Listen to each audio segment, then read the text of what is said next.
अस्सलामुअलैकुम, मैं हूं फ़ाइज़ा मलिक और आप देख रहे हैं प्रोग्राम डायलॉग।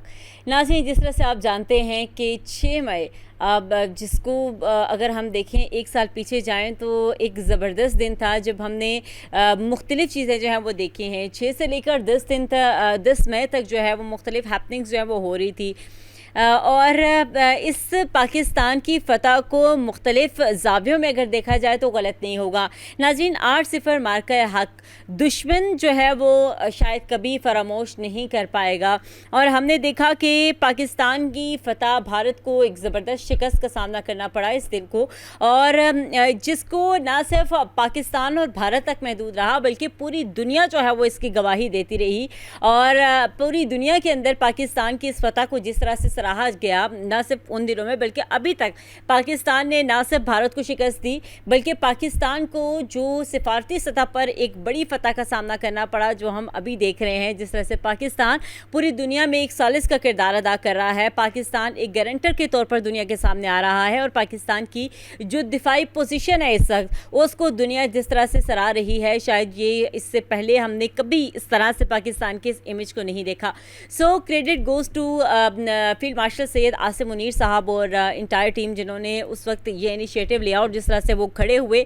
और आज हमें ये दिन देखना पड़ा और हम इस दिन को जिस तरह सेलिब्रेट करते हैं, और ये ना सिर्फ हमारे उस वक्त के लिए बल्कि हमारे आने वाले टाइम के लिए भी एक बहुत बड़ा पॉजिटिव साइन बनकर सामने आया है। सो मार्का हक़ ने ये साबित किया कि पाकिस्तानी जो है वो अनपसंद कौम है और अमन को जिस तरह से उन्होंने लेके चले, क्योंकि भारत को अगर देखें तो भारत ने 6 मई से लेकर 10 मई तक सिर्फ और सिर्फ बुज़दिलाना कार्रवाइयाँ की और पाकिस्तान के अंदर भी आकर उन्होंने पाकिस्तान की जो आबादी है, जो पाकिस्तान की आवाम है उसके ऊपर अटैक करने की कोशिश की, टारगेट करने की कोशिश की। लेकिन पाकिस्तान ने जो टारगेट जो है वो किए वो पूरी दुनिया ने देखे। खैर, मार्का हक़ 1 साल मुकम्मल और इसकी कल जो है एक पुरवकार तकरीब जो है वो होगी रावलपिंडी GHQ के अंदर।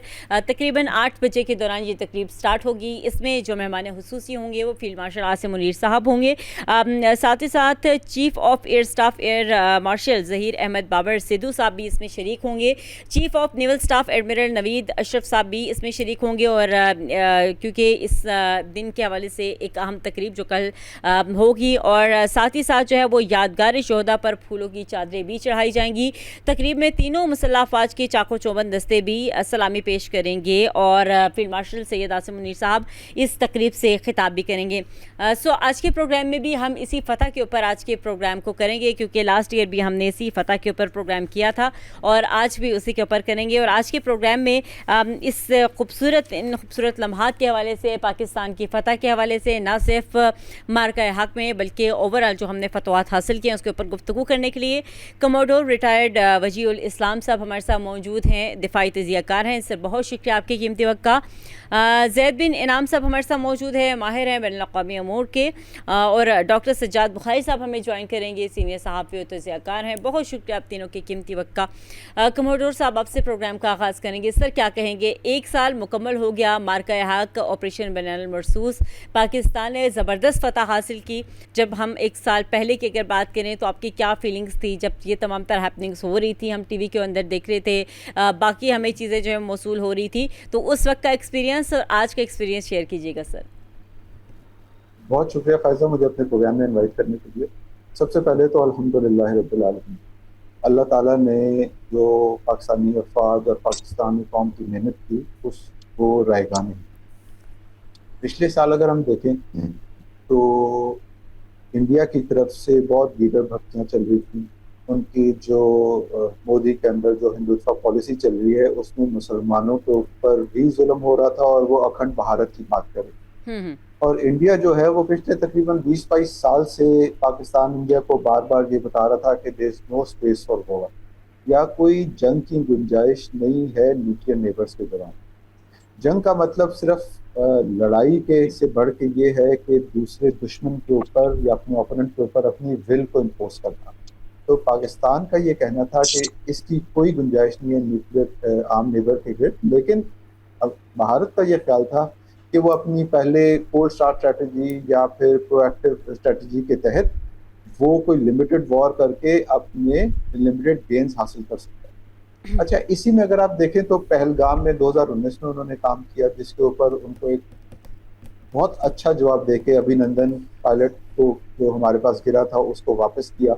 लेकिन उसके बाद उन्होंने नैरेटिव के ऊपर बात करना शुरू कर दी। ये जो पिछले साल सारी एक्टिविटी हुई, इसमें सबसे बड़ी बात जो सामने आई और जिसका अल्लाह ताला का हमारे ऊपर बड़ा फजल हुआ, वो ये थी कि अब 21वीं सदी में जो जंग है वो सिर्फ मिलिट्री लेवल के ऊपर नहीं लड़ी जाती, बल्कि यह वॉर ऑफ नैरेटिव भी होती है। तो आप ये देखें कि इसमें जो पाकिस्तान ने कामयाबियां हासिल की, जो उनके front line aircraft, Rafale aircraft होगा, मिराज हो गया, वो गिराए, 8-0 का स्कोर आया।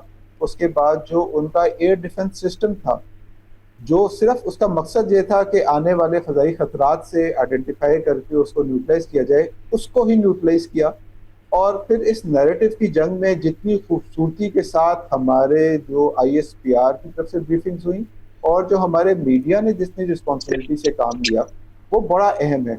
इसने नैरेटिव की जंग को जीतने में बहुत मदद की। और इसके ऊपर सोने पे सुहागा ये हुआ कि प्रेसिडेंट ट्रंप की तरफ से कॉन्टिन्यूस बयानात जो आते रहे, जिसमें वो जहाज़ों के गिरने का जिक्र करते रहे, तो वो इतना नैरेटिव पाकिस्तान का स्ट्रॉन्ग हो गया कि उसके सम्राट हमें आज तक मिल रहे हैं।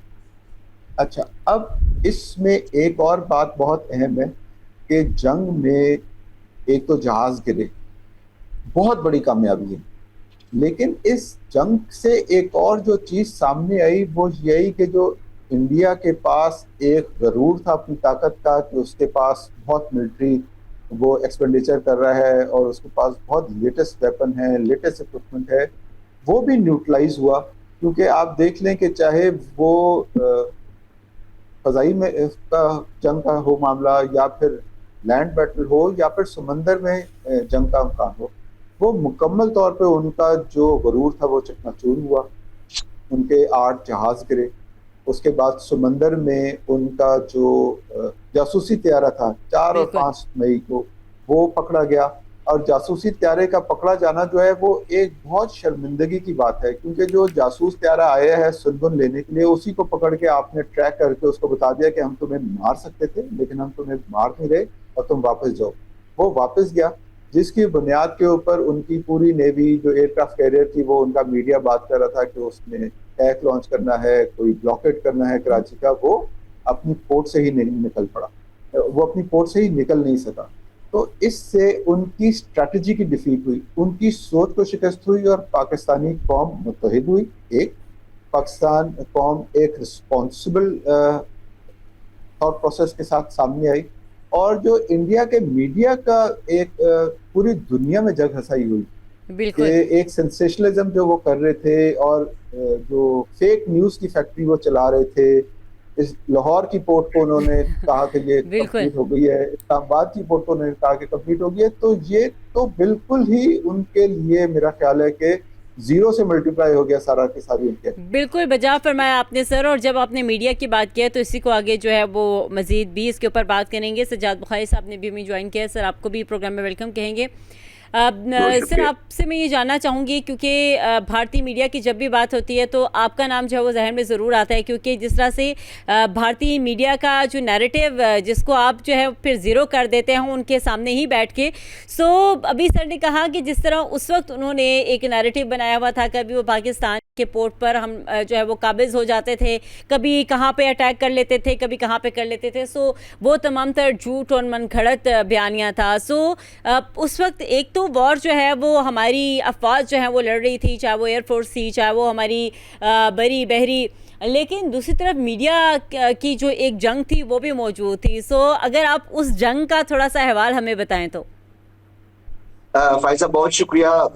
अभी सर ने तमाम वो टेक्निकलिटीज और वो जो स्पेसिफिक टर्म्स जो इस्तेमाल करते हैं उन्होंने वो तमाम टेक्निकलिटीज बताई। अब आपने अपने हमारा जो शोबा है उसके हवाले से बात की, और जो अहले कलम और अहले सहाफत हैं वो जब भी भारतीय गोदी मीडिया सुनते हैं देखते हैं तो वो उस कलम को एक दफा दोबारा कोशिश ये करते हैं कि इसको आब ज़मज़म की सच्चाई से दोबारा से धोने की कोशिश करते हैं कि वो इतना जंगालूद हो चुका है भारतीय मीडिया का। और जो भारतीय मीडिया की जो ब्रॉडकास्ट इंटरनेशनल ब्रॉडकास्ट एथिक्स जो हैं उसकी जो बदतरीन वायलेशन हिंदुस्तानी मीडिया भारतीय गोदी मीडिया कर रहा है, यानी इतना झूठ, मैं तो हैरान हो गया हूं। मैं आज डेली मेरा सामना होता है और एक अजीब किस्म की नई नई खबरें जो मेरे ख्याल में, जैसे मैं उनको कहता होता हूँ कि ये आपकी झंडू कहानियां जो है वो सुन सुन के जो है वो अब लोग वो शेर आया वाली बात हो गई है। हम्म। देखिए, ऑपरेशन मार्का हक या बुनियादन मरसूस जो है उसको बहुत करीब से मैंने देखा, मॉनिटर किया। इंटरनेशनल मीडिया पे जो है वो जो परसेप्शन या जो फॉल्स नैरेटिव बिल्ड करने की बदतरीन जो नाकाम कोशिश जो हिंदुस्तानी मीडिया की जानिब से हो रही है कि वो सिंदूर को जो कि एक सेंटीमेंट के तौर पर उन्होंने माजी में उसको इस्तेमाल किया, मुख्तलिफ जो है मुख्तलिफ अदवार में उन्होंने मुख्तलिफ सेंटीमेंट्स के साथ जो है वो बीजेपी सरकार और आरएसएस की जो ये आइडियोलॉजी है ये नाकाम इंटैक्ट करने की कोशिश की। जो एक जो गीता के चाहने वाले या गीता के मानने वाले हैं उनको इतना गुमराह किया कि उन्होंने ब्राह्मण रूल जो है वो दिल में या छुप के या छुपा के उस पे काम करते रहे और नाम इन्होंने हिंदुत्व का रखा, यानी हिंदू राज। सबसे पहले तो ये क्लियर कर दें, क्योंकि अब मार्का हक की बात हो रही है तो मैं उसकी तरफ तो जरूर आऊंगा, लेकिन ये बात हमें समझ जानी चाहिए कि ये हिंदुत्व नहीं है। ये टर्म हम जो इस्तेमाल करते हैं बार बार, हिंदुत्व, फिर हमने उसकी एडवांस फॉर्म लाई मुदित्व।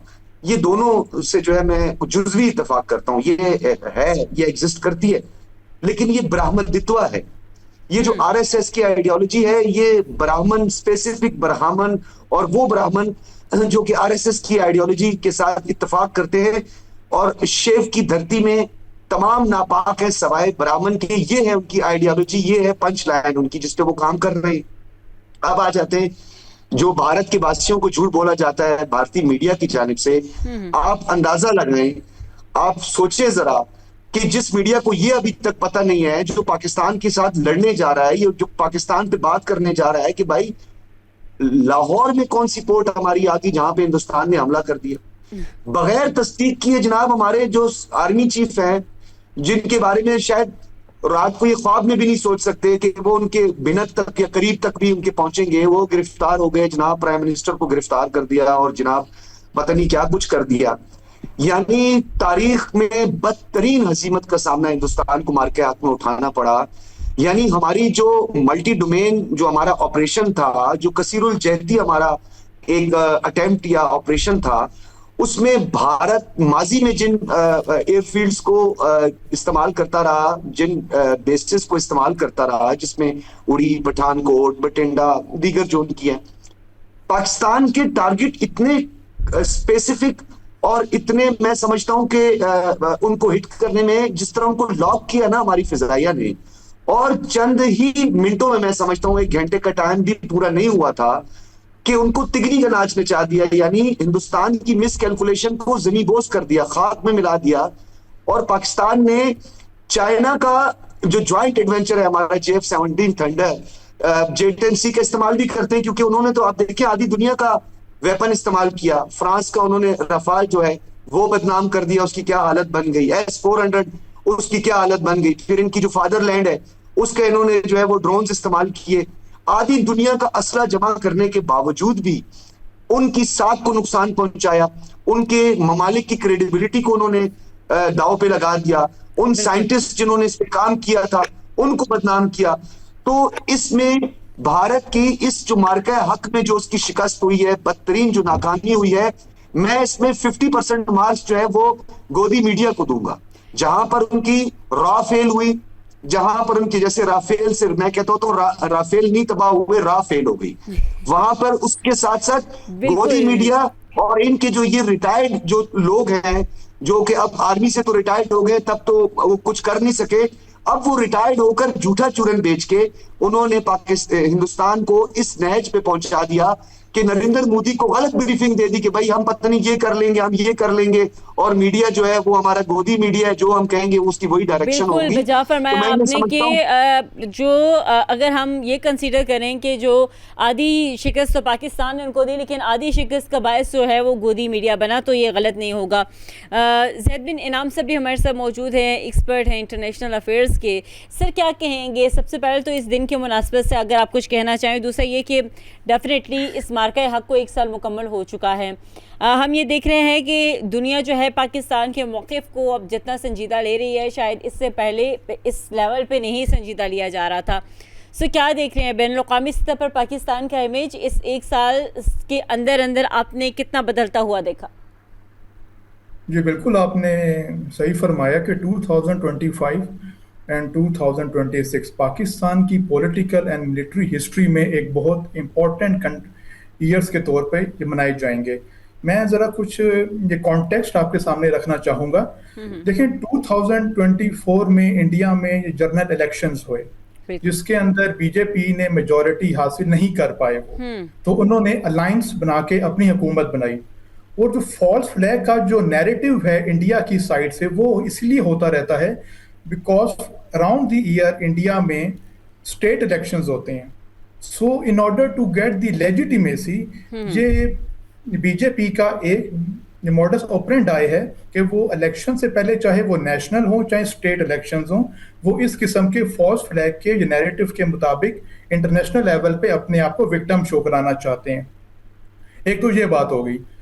जहां तक बात है बयानुल मरसूस की, तो देखें इसका मतलब ये है सीसा पलाई दीवार। और हमारी असली क़यादत ने और हमारे हुकूमती ज़राए ने, जिसके अंदर हमारे इंफॉर्मेशन मिनिस्टर अता तारड़ साहब ने, एक मीडिया नैरेटिव की जंग और along with that kinetic warfare के अंदर ये एक ऐसी मिसाल है कि 21st सेंचुरी में kinetic and non kinetic warfare के अंदर एक कंट्री ने जो क्वालिटेटिवली अब सुपीरियर है इन साउथ एशिया, उसमें उसने जो है अपना इंटरनेशनल इमेज बेहतर किया है। और अगर हम ये बात करें इसकी बीजेपी की, तो आई थिंक कि ये उनके लिए बहुत ही एम्बेरसमेंट की बात रही है, बिकॉज वो अपना ये बयानिया नहीं सेल कर पाए एट द मीडिया लेवल, और जो उनका इंटरनेशनल एक स्टैंडिंग थी साउथ एशिया में रीजनल हेजेमनी की, वो भी एक डंट पड़ा है उनके इंटरनेशनल इमेज को। और इसके मुताबिक उनकी जो स्टैंडिंग है यूएस के मुताबिक और चाइना के मुताबिक, वो भी with the passage of time कम होती जा रही है। तो आई थिंक ये पाकिस्तान के लिए एक बहुत इंपॉर्टेंट ये पॉइंट है कि 2025 और 2026 ये 2 इयर्स पाकिस्तान की पॉलिटिकल एंड मिलिट्री हिस्ट्री में एक केस स्टडी के तौर पे हम इसको देख सकते हैं। और अगर आप देखें तो स्कूल, कॉलेजेस, यूनिवर्सिटी के स्टूडेंट्स, आजकल उनके ये प्रोग्राम्स भी हो रहे हैं मार्के हक पे, तो हमें स्टूडेंट्स के अंदर भी एक बहुत नेशनलिज्म का एक टच नजर आ रहा है, जो एक बहुत ही पॉजिटिव पॉइंट है, बिकॉज अल्टीमेटली आने वाले वक्तों में उन्हीं ने इस कंट्री की बागडोर को संभालना है। बिल्कुल बजा फरमाया आपने कि जो एक पॉजिटिविटी स्प्रेड हुई है, और जिस तरह से हम देख रहे थे कि इससे पहले कुछ मनफी बयानिए जिन्होंने सर उठाया, और जिस तरह से उन्होंने रियासत पाकिस्तान और पाकिस्तान की मिलिट्री के हवाले से जो एक नैरेटिव बिल्ड किया, सो उसको जिस तरह से उस तमाम तर चीज़ को जो है वो ज़ीरो पे लाया गया, और जिस तरह से पाकिस्तान का एक इमेज हम देख रहे हैं डिप्लोमेटिकली भी, और जो एक स्ट्रॉन्ग हुआ है शायद वो इससे पहले बहुत कम था। सो सर आपकी तरफ मैं आऊँगी, कमोडोर साहब क्या समझते हैं? हमें बहुत अच्छा लगता है जब हम इस हवाले से डिस्कशन करते हैं कि जैसे ही हम भारत के हवाले से कोई भी बात करते हैं और उसमें भारत के अपने फेलियर के ऊपर बात करते हैं। सर मामला कुछ ये था, जब हम स्टार्ट में बात कर रहे थे तो उस वक्त मामला शायद 6-0 का था, लेकिन आहिस्ता आहिस्ता मामला जो है वो 8-0 पे चला गया।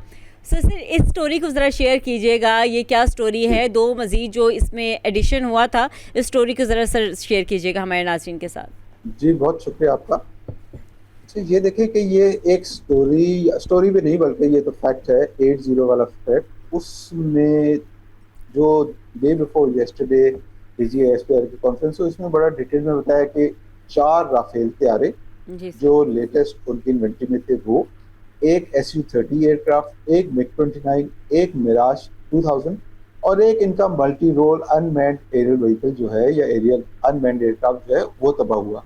अच्छा, लेकिन इसमें इम्पोर्टेंट बात ये है कि ये सिर्फ जहाज, जो उड़ने वाले जहाज थे, ये तबाह हुए। जो ज़मीन के ऊपर कार्रवाई हुई, जिसमें उनके 16 इंडियन एयर बेसिस को नुकसान पहुंचा, ब्राह्मोस साइट्स को नुकसान पहुंचा, और सबसे बड़ी बात जो उनका critical command and control centres थे और जो S-400 की 2 बैटरीज थी, ये जो उनको नुकसान पहुंचा है, ये एक तो फिजिकल नुकसान पहुंचा, लेकिन जो इससे जो इनका मोरल शटर हुआ है उसके ऊपर जो है वो, क्योंकि फिजिकल इक्विपमेंट तो दोबारा से बन जाता है, लेकिन जो मोरल शटर होता है उसको दोबारा डेवलप करने में बहुत टाइम लगता है। और ये मोरल शटर हुआ back to back within 2019 में हुआ, फिर उसके बाद ये 2026 में हुआ, और उसके बाद अगर आप आके देखें कि उनके पास उनकी एक बहुत बड़ी एक्सरसाइज हुई, नेवल एक्सरसाइज हुई, उसमें मेहमान के तौर पे उन्होंने ईरानी जहाज़ों को बुलाया हुआ था, और उस एक्सरसाइज में रिक्वायरमेंट ये थी कि वो अपना एमुनिशन नहीं लेकर आएंगे, और जब वो उधर से जहाज उनका मेहमान जहाज वापस जा रहा था तो उनके समंदर के करीब ही वो अमेरिका के अटैक से गर्क हो गया।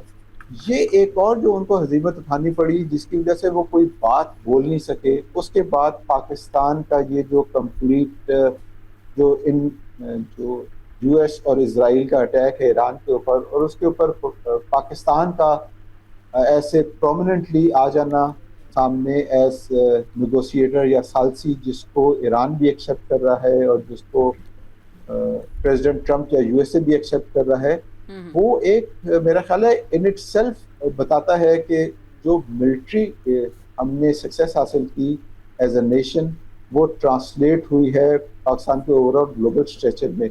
हर बड़े कैपिटल में पाकिस्तान की बात हो रही है, पाकिस्तान के जो किरदार है इन अवॉइडिंग दी कॉन्फ्लिक्ट स्प्रेडिंग, उसके ऊपर बात हो रही है। बल्कि अब तो मीम्स भी बन रहे हैं अमेरिका में प्रेसिडेंट ट्रंप के खिलाफ कि जब वो अपना कोई भी स्ट्रैटेजिक डिसीजन लेना है तो वो पाकिस्तान से मशवरा कर रहे हैं ईरान की जंग के ऊपर।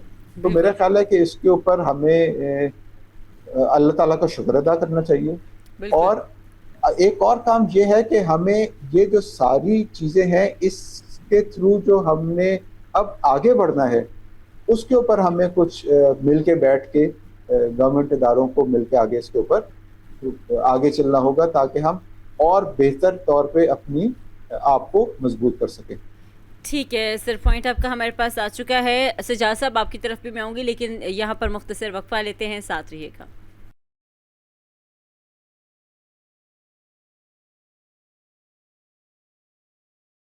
वेलकम बैक नाज़रीन, आप देख रहे हैं प्रोग्राम डायलॉग पर। हम बात कर रहे थे ऑपरेशन बनियानुल मरसूस और मार्का हक को 1 साल जो है वो मुकम्मल हो चुका है, और जिस तरह से ज़बरदस्त डिबेट जो है वो चल रही थी।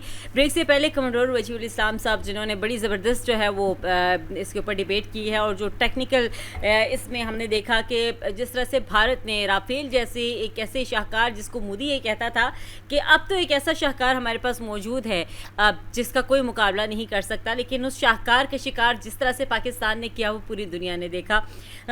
सो इसके ऊपर पॉइंट लेंगे। सजाद साहब आपकी तरफ में आऊँगी और फिर जैद साहब आपसे भी इसके ऊपर कमेंट लेंगे। एक तो जिस तरह से अभी वजी साहब ने जो है वो राफेल के बारे में बात की, फिर यूएवी के बारे में बात की, और सर इसके हवाले से क्योंकि इसके हवाले से काफ़ी इन्फॉर्मेशन जो है वो बाद में गैदर की गई कि जिस तरह से इसराइल के पास से लिया गया जो इसके अंदर चीज़ें थी, जिस तरह से इसके अगर फंक्शंस की बात की जाए और जितना इसको एडवांस्ड तस्वर किया जा रहा था। सर क्या कहेंगे इस हवाले से?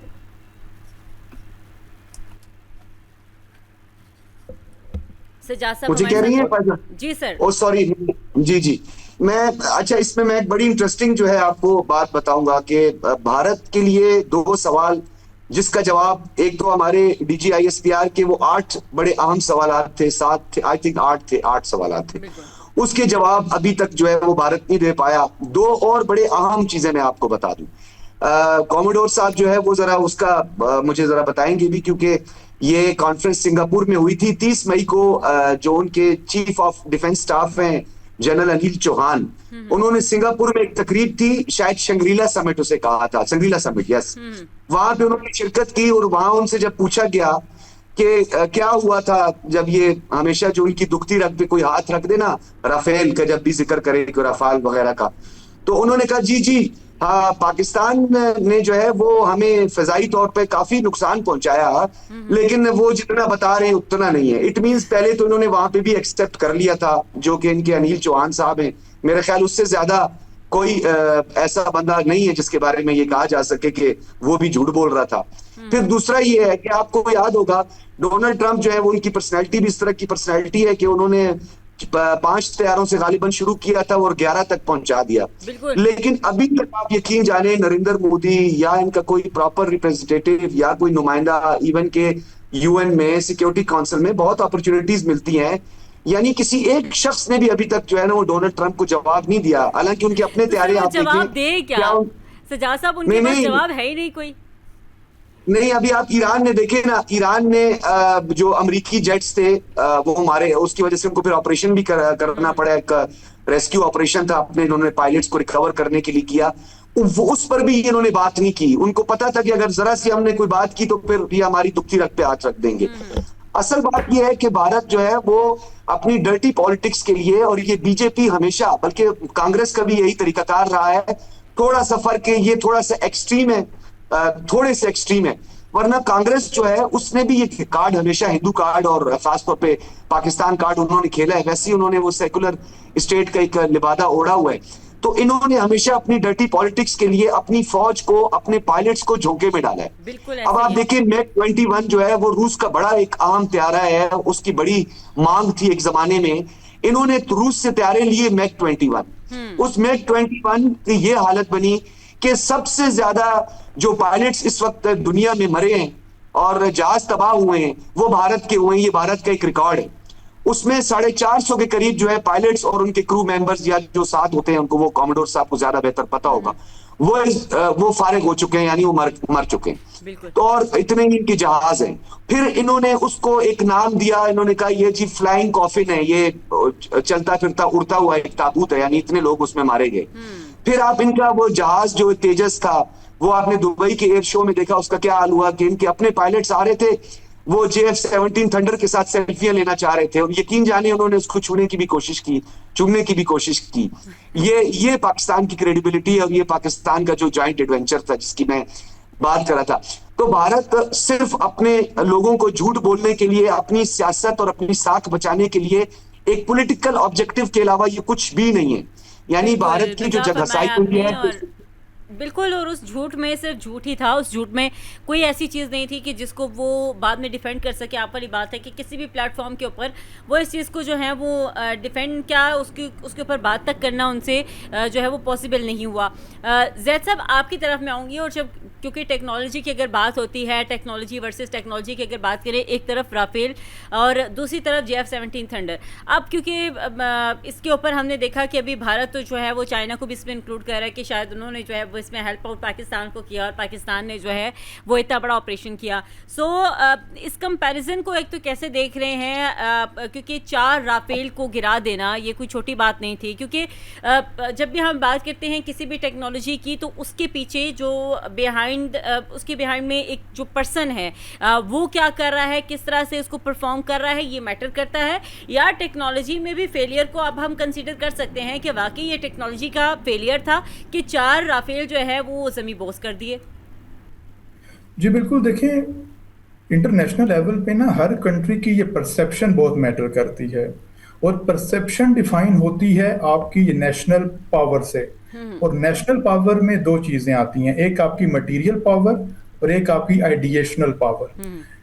इंडिया मैं इसमें हम क्या कह सकते हैं कि उनके पास ये टेक्नोलॉजी तो थी, उनके पास एक राफेल त्यारे थे, मिग 21 थे, बट उसको जो ऑपरेट करने वाले थे उनका जो एक होराइजन है या उनकी जो ये ट्रेनिंग है उस पर एक बहुत बड़ा सवालिया निशान है। एंड आई थिंक उनको back to the drawing board जाना पड़ेगा और दोबारा से ये चीज़ों को इवेलुएट करना पड़ेगा। और अर्बन वॉरफेयर की ये एक बहुत इंपॉर्टेंट केस स्टडी है कि जब आप अर्बन वॉरफेयर के अंदर, जब आप अर्बन टेरेन में ऑपरेट कर रहे होते हैं तो आपके रूल्स ऑफ इंगेजमेंट डिफरेंट होते हैं as compared to open terrain. So ये सब कुछ अगर हम देखें तो इंडिया ने अपनी जो एक हजीमत है उसको रीजनली तो फेस करनी पड़ी है, but at the same time उसको फ्रांस के सामने भी फेस करनी पड़ी है, यूएस के सामने भी एंड रशिया के सामने भी। सो आई थिंक ये इस वॉर के रिजल्ट में जो परसेप्शन है वो पाकिस्तान की इन्हांस हुई है, बिकॉज क्वांटिटेटिवली तो हम कह सकते हैं कि इंडिया के पास एयरफोर्स जो है वो ज्यादा है, बट जब आपकी डॉग फाइट होती है तो ये सर भी इसको आई थिंक सेकंड करेंगे कि क्वालिटेटिव मैनेजमेंट बहुत इंपॉर्टेंट होती है कि आप रूल्स ऑफ एंगेजमेंट के थ्रू डॉग फाइट को कैसे एंगेज करते हैं। सो उसमें भी हमारे शाहीनों ने जो है वो शाहीन बन के दिखाया। तो ये आई थिंक कि उनके लिए एक बहुत बड़ी जो है वो एक नाकामी है इंडिया के लिए, रीजनली भी और इंटरनेशनली भी। सो इसमें हम टेक्नोलॉजी का जो फेलियर है उसको कंसीडर नहीं करेंगे। इसके पीछे फिर वही बात है कि जो एक इंसानी काबिलियत है शायद वो उस लेवल की नहीं थी कि वो राफेल को जो है वो चला सके, उड़ा सके और उसके ज़रिए जो है अपने आप को मनवा सके। सो शाहीनों की जो एक उनकी वो जिस तरह से उन्होंने परफॉर्म किया, so credit goes to person. So sir आपकी तरफ मैं आऊँगी, और क्योंकि आपने ही बात की थी यूएवी की, और उसके ऊपर हम चाह रहे हैं कि थोड़ी उस हवाले से भी डिटेल सामने आए, क्योंकि राफेल के ऊपर, फिर हमने मिराज के ऊपर भी बात की और काफ़ी सारी चीज़ों के ऊपर बात हो रही है, लेकिन इसके हवाले से बात थोड़ी कम हुई है। लेकिन जैसे ही बात होना स्टार्ट हुई है तो पता ये चलता है कि शायद ये वो ड्रोन सिस्टम नहीं था जो हम समझते हैं कि जिस तरह से आम ड्रोन्स होते हैं। तो सर इस हवाले से थोड़ी सी रोशनी डालिएगा। अच्छा देखिए फायजा, इससे पहले मैं एक बात करना चाहूँगा पाकिस्तानी पायलट्स की, पाकिस्तानी एयरफोर्स की। ये एक बड़ी अहम बात है कि J-10C एयरक्राफ्ट जो अभी बिल्कुल लेटेस्ट इंडक्शन हुई थी, उसके ऊपर कंप्लीट महारत हासिल करना बिल्कुल, और उसको फिर रियल टाइम कॉम्बैट इन्वायरमेंट में फ्लाई करना एक काबिल तहसीन बात है। क्योंकि एक जहाज के ऊपर एक पायलट जब उसके ऊपर बैठ के उसको फ्लाई कर रहा होता है तो उसको एक कंप्लीट ट्रस्ट अपने ऊपर और अपनी मशीन के ऊपर चाहिए होता है, ताकि वो उसको उसकी मैक्सिमम कैपेबिलिटी के ऊपर फ्लाई कर सके, उसको मैक्सिमम कैपेबिलिटी के ऊपर यूटिलाइज करे। और इसी तनाजुर में राफेल और J-10C बाद में है। तो एक बात इसमें ये दोबारा सामने आती है कि it is not the person, it is not the machine, या it is not the gun, but person behind the gun which matters. कि आप जितना अच्छा महारत हासिल करेंगे तो आप किसी भी इक्विपमेंट को उससे बेहतर इस्तेमाल कर सकेंगे, उसकी कैपेबिलिटीज को बेहतर तौर पे बुरुकाल इस्तेमाल कर सकेंगे। अब आ जाते हैं यूएवी के ऊपर। यूएवी का मतलब होता है अनमैन्ड एरियल व्हीकल, यानी एक ऐसा जहाज जिसको पायलट जमीन से बैठ के उड़ा रहा है। अच्छा, इसके कुछ बड़े फवायद होते हैं। इसके सबसे बड़ा फायदा तो ये होता है कि आप उसको ज्यादा डेंजरस सूरत हाल में या जिधर ज्यादा थ्रेट एनवायरनमेंट होती है उधर आप उसको भेज सकते हैं। अच्छा, यूएवी का एक फायदा यह भी होता है कि जो इसमें रिस्पॉन्स टाइम होता है वो कम हो जाता है। बिकॉज अगर आप जो किल चेन जिसको हम कहते हैं, किल चेन का मतलब यह है कि कोई पोटेंशियल एनिमी जो है उसको सबसे पहले तो ढूंढा, फिर उसको लोकेट किया, उसको ट्रैक किया ताकि उसको टारगेट किया जा सके, और टारगेट करने के बाद फिर हम एक अप्रोप्रिएट वेपन सिस्टम है उसको लॉन्च किया जाता है ताकि वो उस टारगेट को एंगेज कर सके।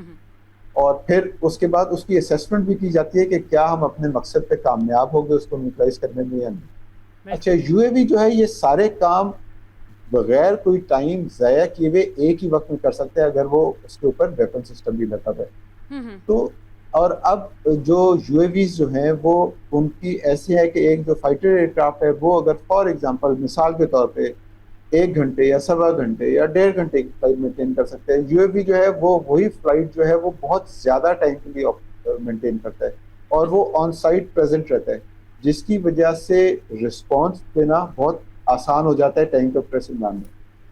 और चूंकि ये साइज में भी छोटा होता है, उसकी वजह ये होती है कि इसके अंदर जो पायलट की कंफर्टेबिलिटी के लिए और पायलट की सेफ्टी एस्पेक्ट के हिसाब से जो चीज़ें होती हैं वो लगाने की जरूरत नहीं होती।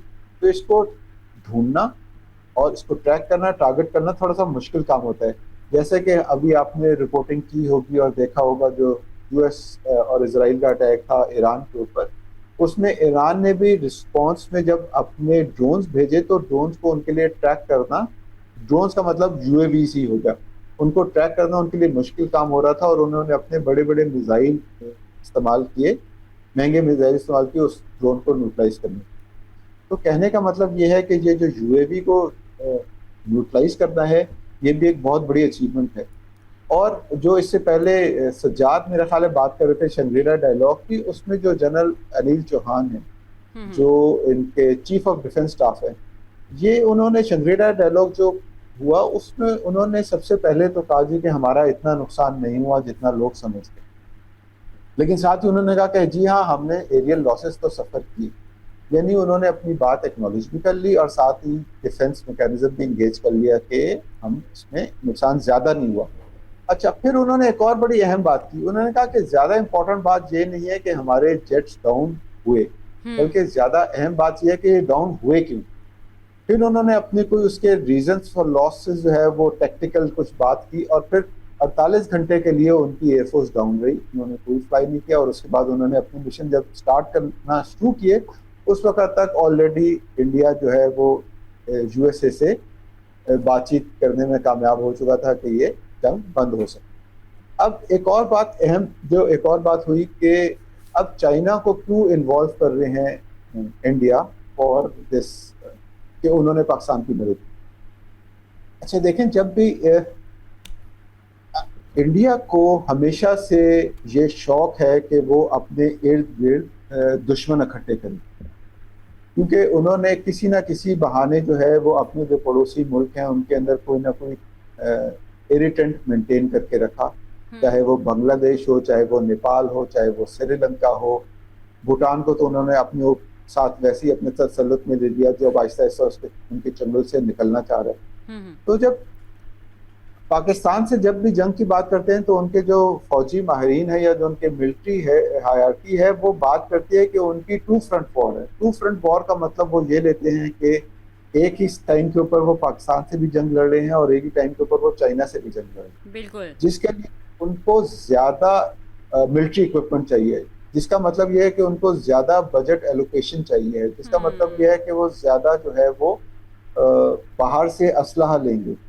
तो इसके काफी सारे अवामिल है जिसकी बुनियाद के ऊपर, और सबसे बड़ी बात यह है कि वो एटलीस्ट उनको ये हजीमत जो है वो खत्म हो जाएगी कि जी हमसे जो है इतने छोटे अकेले पाकिस्तान ने।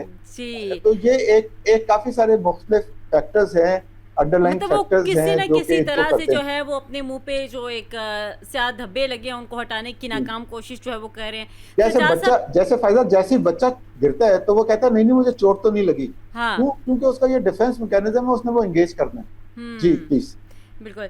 सजाद साहब क्या कहेंगे? बड़ी ज़बरदस्त बात जो है वो कमोडोर साहब ने उसको वो किया कि वो नहीं चाहते, वो इसलिए इस बात को बारहा अब इसमें जो है वो इंक्लूड करना चाह रहे हैं चाइना के किरदार को, कि हमने अकेले पाकिस्तान से जो है वो शिकस्त नहीं खाई बल्कि चाइना भी इसके साथ मौजूद था। और इस पर मेरे ख्याल में आप जो है वो बेहतर ब्रीफ करेंगे कि जो चाइना को बीच में इंक्लूड किया जा रहा है बनियान मरसूस के हवाले से, तो क्या कहेंगे इस तमाम तरह मामले के ऊपर आप? अच्छा देखिए, अजीब सी बात है, सूरज को हाथ से उंगली से छुपाना या चढ़ते सूरज को जो है छुपाने की कोशिश, एक नाकाम कोशिश, या कहीं कबूतर की तरह आंखें बंद करने से कि बिल्ली नहीं देखेगी। कितनी इंटरेस्टिंग बात की सर ने अभी। मैं आपको जरा इसकी कड़ियां मिलाता हूँ। आज मेरी जो डिस्कशन हुई, उस डिस्कशन में उन्होंने इस टू फ्रंट वार को बार बार जो है इस एजेंडे को, जो उनके रिटायर्ड, मैंने आपको कहा है ना, देखिए अब हमारे सर को आप देखें, इनकी गुफ्तगू का आप अंदाज देखें, कितना शाइस्ता उनका गुफ्तार है, बात कर रहे हैं, कितनी डिसिप्लिन है। लेकिन उनके जो लोग हैं, मुझे तो अजीब से वो लगते हैं, मुझे कभी कभी लगता है कि इनको तो वहां पे किसी वो मार्केट में बेच के इनको व्यापारी या सजाद साहब उनकी जो गुफ्तगू है, उनका जो वो वे ऑफ टॉकिंग है, तो उसी वजह से वो इस तरह से शिकस्त से दो चार होते हैं। अच्छा, इनका ये चूरन क्यों नहीं बिक सकता? कॉमोडोर साहब मैं आपको बताता हूँ। उसमें सबसे अहम चीज ये है कि हिंदुस्तान के लोग तो कम से कम ये बात जरूर जानते हैं, बल्कि दुनिया जानती है, लद्दाख का एक इंसिडेंट हुआ था। बिल्कुल। तो चाइना का ट्रैक रिकॉर्ड भी बड़ा मैटर करता है, ताइवान के साथ उसके कितने इश्यूज हैं। तो चाइना जो है वो कोशिश ये करता है कि नेगोशिएशन के जरिए इकोनॉमिक वारफेयर की तरफ उसका रुझान ज्यादा रहा। तो अगर ये टू फ्रंट वार होती, मैंने कहा कि अगर ये टू फ्रंट वार होती तो आप सोचो कि आपकी क्या दुर्गत बनती। यानी अगर चाइना डायरेक्ट इन्वॉल्व हो जाता तो मेरे ख्याल में शायद ये रियासत जो है वो नक्शे पे भी नजर ना आती, जो इनकी वो चाइना हालत कर देता। चाइना ने एक बुलेट का इस्तेमाल नहीं किया लद्दाख में, उन्होंने घूसों से और थप्पड़े मार के जो है इनकी फोर्सेस को वहां से भगाया था। फिर ये अरुणाचल प्रदेश का जो अभी मामला आया था आपके सामने, चाइना ने कौन सा उस पर वेपन इस्तेमाल किया, ये चाइना की बॉर्डर फोर्सेस ने कौन से इन पर जो है ना वो तोप से इनको मार दिया, या इन पर जो है डायरेक्ट उन्होंने कोई स्ट्राइक की, इनकी क्या हालत बन गई। तो ये तो इनके कहने से कोई फर्क नहीं पड़ता। चाइना हमारा आयरन ब्रदर है। तो सबसे पहली बात यह कि लेट्स सपोज थोड़ी देर के लिए हम तस्वुर में ले आते हैं, या तस्वुराती तौर पर कह देते हैं कि जी हाँ जी चाइना भी हमारे साथ था। तो आप मुझे ये बताएं इनके साथ कौन कौन था? इनके साथ तो इनके वो जो फादरलैंड है, जो डोनाल्ड ट्रंप ने खुद नेतन्याहू के साथ वहां पे जाके इकरार किया, उस सरजमीन पे जाके जिसको हम आज तक तस्लीम नहीं करते, इन्होंने कहा इजराइल इज अ फादरलैंड। ये उन्होंने खुद कहा जाकर वहां पे। तो इनकी तो फादरलैंड इनके साथ थी। ड्रोन्स इन्होंने किसके लिए आए थे, किसके इस्तेमाल किए थे?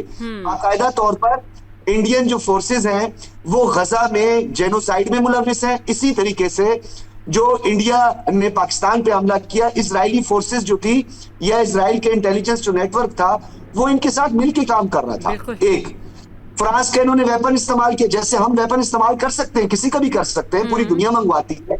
यूएस को जरूरत पड़ सकती है, अभी 5th जनरेशन की जरूरत दुनिया को पड़ती है। ये वहां पे गए थे J-35 के लिए, आपके सामने वो एलॉन मस्क की स्टेटमेंट भी सामने आई थी, इनकी कितनी जगहसाई हुई थी। इन्होंने आधी दुनिया का वेपन इस्तेमाल किया, आधी दुनिया के वेपन को इन्होंने बदनाम किया है, उसकी साथ को नुकसान पहुंचा है।